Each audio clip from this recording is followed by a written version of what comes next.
In the West, your food is grown by $500,000 GPS machines. But here is the silent reality they don't want you to see. This tiny piece of genius? It's a tractor built from scrap metal and a cheap, used motorcycle engine.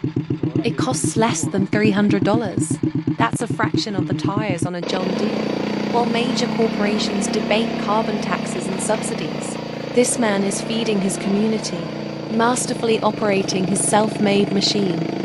He doesn't rely on complex global supply chains. If it breaks, he fixes it. If he needs an upgrade, he welds it.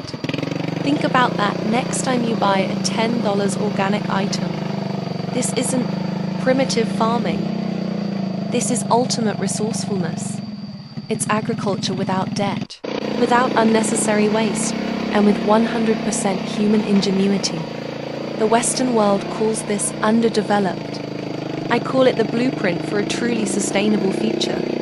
Question, are we the ones who are truly innovating, or are we just buying bigger problems? Share your thoughts below.